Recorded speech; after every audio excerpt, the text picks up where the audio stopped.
I've been gaming as long as I could remember. Heck, even before I could remember, if you count old home video recordings on this thing that kids don't even know about these days called VHS tapes. This week, I finally hit the quarter-century birthday mark, and I finally understand how Pac-Man felt in Pac-Man World 3 and why he feels so old. The last 25 years haven't been for nothing though, as the years have taught me so much, especially when it comes to gaming. Yes, even video games can teach you things, kids. Anyways, I wanted to take some time to look back on 5 different eras of my life so far, and talk about one key takeaway or lesson that I've learned from each. So without further ado, let's hop into my time machine and take a trip to the early to mid 2000s for my early formative and childhood years. While those of you that have made more trips around the sun than I have were probably in your edgy emo phase or listening to punk rock on your iPods and taking trips to Blockbuster, I was sitting in my bright orange beanbag chair playing GameCube games on the old CRT TV. See, the most important thing I learned from my childhood years was that gaming is at its peak when you game like a child. Now, I don't mean like throw the remote at the screen when you mess up, or yell, or, play for hours on end when you have other responsibilities. No, I just mean keep it simple and just have fun. You don't always need to be a critic about everything. The older you get, especially for people like me that have been gaming for many years, you tend to be overcritical and overanalyze games, and you go in with all these expectations. You hold games to such high standards and these just weird lights. And I've noticed that there's been several games that I've come back to as an adult that I didn't enjoy the first time I played, just because the first time I was playing it, I felt like I was playing it to review it, or to make content on it, or just because so-and-so told me I should play it, or it's really popular. But when I come back and I actually just play the game for itself and enjoy it, I can have a lot more fun. As a kid, a game that I played a whole lot of, and really still play to this day, was SpongeBob Battle for Bikini Bottom. Now, by no means, it's not a Mario platformer, it doesn't have some deep story, it's not an RPG with 100 hours in it. It's pretty basic, but one thing I loved was that it was simple, it didn't ask much of you, it was just charming and fun. Honestly, a licensed SpongeBob game had no business being this good, but it clearly was pretty good if it got a remake all these years later in the form of SpongeBob SquarePants Rehydrated. Now, I'm not saying that you should just enjoy every game and think the world of every single game. Obviously, some games you gotta be critical of. You can still talk about the negative sides of gaming. But maybe don't get as worked up about gaming, and if you really don't like something, then just don't play it. Play the games you like, don't play the games that you don't like. It's that simple. Fast forward to the early 2010s, when I had cast aside my Wii and decided I was much too cool for little kiddie Nintendo games, and I had to move on to the big boy, more mature games like Call of Duty and sports games because, real men spend their money on the same game every year. Jokes aside, the middle school and junior high years for me were interesting years to say the least. I'm choosing football games, Madden, NCAA, to showcase this era here, basically because it taught me a couple things, and this was honestly the hardest to narrow down because looking back, I didn't enjoy this era as much as others in my life, but there were some positives I can take away. I played these games a ton with my dad. He wasn't a huge gamer, not like my mom was and she taught me to be, but we played a lot of college football and some Madden. And it's one of the favorite memories I have with him. I remember as a kid, while he'd be at work grinding and playing, I'd try to get home from school to play early. I'd play against my friends, practicing all the time, to try to get as good as I could because he would always beat me, and I could never beat him. And so I still remember the first time, it was not until NCAA 14, the first game that I've ever beat him. It was an experience that I'll never forget. I don't know. I can't put it into words. It sounds silly to anyone else, but it meant a lot to me. And I remember honestly even tearing up a little bit. And that's the kind of relationship me and my dad had. We were competitive, but at the end of the day, we were playing to have fun with each other. And I did bond a lot with some of my other friends from school. I really gave up the old games that I played because I wanted them to like me. I wanted to fit in. And even though I hated Call of Duty and was just trash at it, I still got them. I remember playing a ton of Call of Duty Black Ops 1 and Black Ops 2 because that's just what people played. But I guess my main takeaway from this would be just learning the fun and the joy of multiplayer games.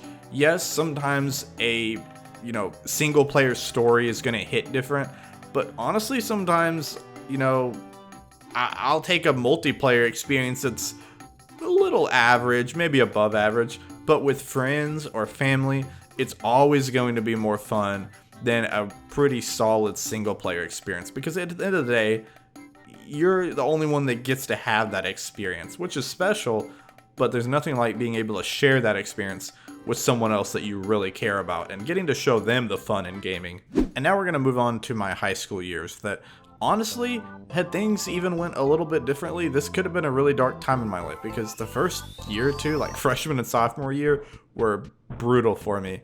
I lost my friend group. My friends that I had tried so hard to fit in with and hang out with kind of just randomly dropped me, and I had a lot of free time on my hands because I wasn't hanging out with people after school like I used to.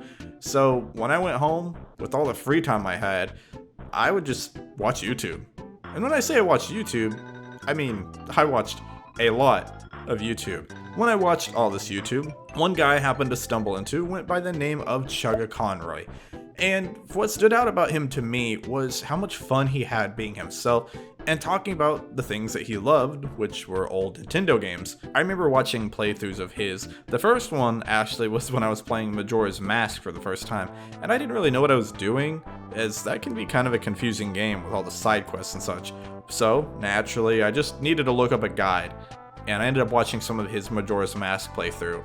Then, that went into me watching Mario Sunshine playthrough, which was another one of my favorite games. And from there on, I ended up discovering his group that he had that was known as the Runaway Guys. I ended up watching his Mario Party 5 playthrough, and then discovering all the other Mario Party and other games that he had done group playthroughs of. And it was just so cool because I hadn't seen anything like that, where people were just unabashedly playing video games, and there was a space where they had fans and people commenting and talking about how they love the playthrough and sharing their memories. And it was there that I kind of realized, like, I don't have to be ashamed of the things that I like. It's not like I'm committing a crime. And I just kind of realized, like, hey, I can be myself. Why try to please other people when I'm not going to end up pleasing them and I'm going to be fake, and I can just be myself? And it sounds really corny and cringe, but it's the truth. It really is. So my lesson here would be to just be yourself, enjoy the games that you enjoy, and if you let others dictate your personality and your interests, you could be happy for a little bit, but you're only fooling yourself. You'll never reach peak happiness. So now it's time for my college years, which were short, as I was really only in school for 3 years, and one of them was 2020, so we can guess about how that went. Yep, lots of free time in the house with the roommates. During this time, I began to try new things, much like any other new adult finding their footing in the world, except when I say that, I mean purely like I just tried new video games. I didn't really try much else. Actually, in fact, I'd say not a lot changed about me, just that I tried new video game series. So I'm choosing Resident Evil 4 to represent this era, as I tried a lot of new things, like I said, game series. I tried not to be too close-minded when it came to new games.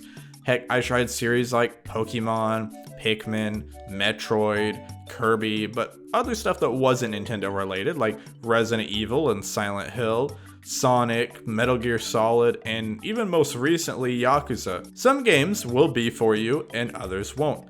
It doesn't mean that they're inherently bad or good games, it just means they might not be for you. So my lesson here is, like I said, just try new things when it comes to games, keep an open mind, and it's fine if you have a favorite series or genre, but you never know when trying something different might actually lead to something you really love. And last but not least, here we are today, and I have one more lesson to share, and maybe it goes against everything else that I've previously shared, but I feel like it's the most important thus far. In my current years as a gamer, I'm choosing Animal Crossing, because, well, it's a chill, relaxing, homey type game, and it reminds me a lot of my wife because we bonded, and when we first started dating, we both played this game a lot, and we still try to come back to it every now and then. But the one thing it's taught me is that as fun as it is, and gaming is in general, gaming isn't everything. I used to think, oh, I'm going to be one of those adults that I never lose my love for gaming when I grow up, and, I'm not going to get too old or too busy or too mature for games. And to a degree, I've managed to keep that, But naturally, I've kind of come to this conclusion that while gaming is fun, it's not everything. It's a fun hobby, but at the end of the day, that's all it is. It can be a passion, or even your career possibly. Heck, I would love to make it my career somehow, but I find that I'm at my happiest when I balance gaming with things that are higher priority, like God and my family, responsibilities. Gaming can be fun, but unfortunately, as someone that's worked at game stores, that's been a gamer, had gamer friends, I've seen lots of different types of gamers. I've seen bad examples of when it consumes them and it becomes a little too much. I definitely don't agree in the stereotype that gaming is only for lazy people and that if you game as an adult, you can't be successful. Heck, I know really rich, wealthy people that have a lot of money and are doing really well in life that play a lot of video games. The difference is that they get their stuff taken care of, they take care of their families, and then whatever time they have left, they use for gaming. Gaming can be one of the best things, but one of the best things about gaming is what it can teach you and what you can learn from it. Just as with any medium of art, like music, or film, or literature. Obviously, gaming most of the time is not this deep, but what can I say? I like to overanalyze and go off on deep rants and tangents. Plus, it's my birthday, so I can talk about whatever I want. If you like this video, I'd really appreciate you liking and subscribing, as I have some special content coming your way before the year is up. And if you want to join the community Discord, the link is in the description. And in the meantime, go check out a life lesson that we could all use from the recent Metal Gear Solid Delta. Thank you guys.